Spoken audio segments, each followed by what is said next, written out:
هذا لا غادي نشوفوا اش قالوا فيه المساخر، حيت ماشي كل شيء غادي يحبوه الناس.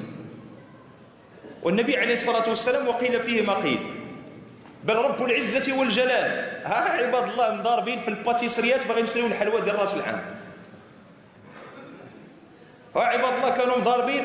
انا راه شوف الله كاين شي حوايج كرمكم بهم الله انتم في هذه الرحمه هذه، خصكم تحمدوا الله عز وجل وتبوسوا يديكم هكا وهكا وتقولوا اللهم لك الحمد الذي عافانا مما ابتلى به كثيرا من الناس وفضلنا على كثير ممن خلق تفضيلا. واش خبركم باللي عباد الله مضاربه في الاسواق الممتازه مرجان كارفور وما جاورهم، عباد الله مضاربه على الشجره ديال الصابان ديال نوال، هادو مسلمين الشريف. كي قالوا خوتنا في مراكش يا المعلم، هادو مسلمين نعمس ومضاربين على الشجره ديال الصابان. انا عارف بلي واحد الطرف كبير هنا ما عارفش هذيك الشجره ديالاش ولا فين كتنوض ولا شلايقه واش كداوي والو.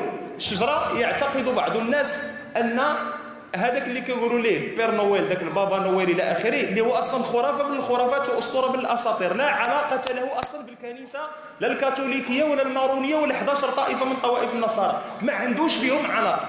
انما اخترعت تلك الاسطوره اصلا لضرب الكنيسه في عقرها.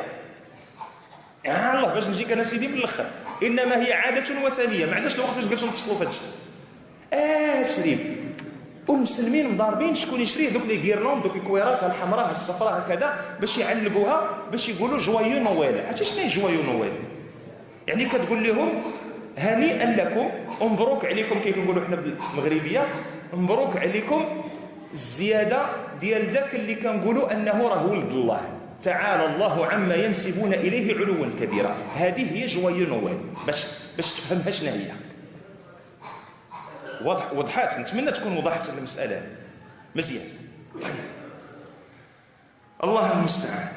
هذا الشيء طاري عندك ولا ما فهمتيش الناس شنو عباد الله كتقول لك وشنو فيها، حنا غير تنحتفلوا. لا الشريف راه ما تشوفش قضيه ديال كتحتفل باش تتحتفل. شنو هي المناسبه اللي كتحتفل بها انت؟ احتفلتي بولدك حيت نجح، الله يتقبل. احتفلتي بولدك حيت غيتزوج، الله يتقبل. احتفلتي بواك رجع من الحج، مزيان، الله يتقبل.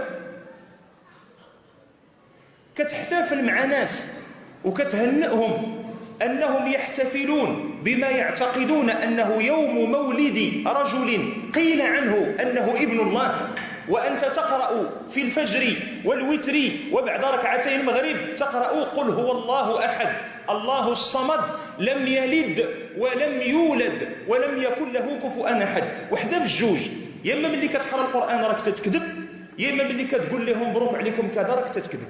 وفي كلتا الحالتين الله يجيب الشفاء، حيت القلب مريض، القلب مريض. لا وهذوك الناس وسماحه الاسلام ما نوريهش سماحه الاسلام واضرب معتقدي.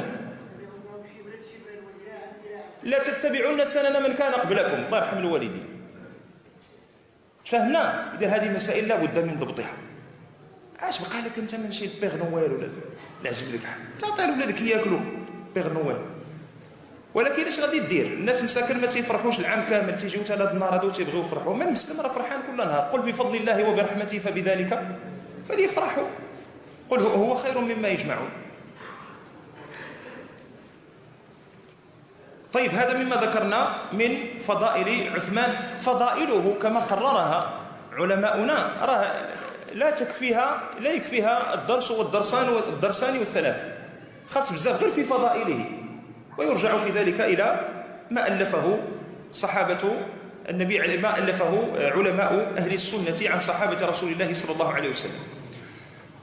لما توفي عمر بن الخطاب رضي الله عنه وأرضاه سنة 23 للهجرة، توفى سيدنا عمر عام 23 هجرية، عقد مجلس للشورى لاختيار الخليفة. وقد ذكرنا كيف أن عمر عهد إلى من بعده بمجموعة من الرجال، قالوا لهم تختارون واحدا من هؤلاء، فعقد مجلس الشورى، فكان الاختيار وقع على عثمان رضي الله عنه وأرضاه، فصار بذلك الخليفة الثالث من الخلفاء الراشدين. ودامت خلافته حوالي 12 عاما، بقى تقريبا 12 سنة وهو خليفة للمسلمين حتى قتل وسنه 82 سنة.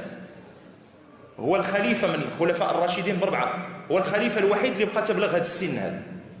سيدنا أبو بكر قلنا توفى وسنه 63 سنة، وسيدنا عمر توفى وسنه 63 سنة، وسيدنا عثمان توفي وسنه 82 سنة، 82 عام.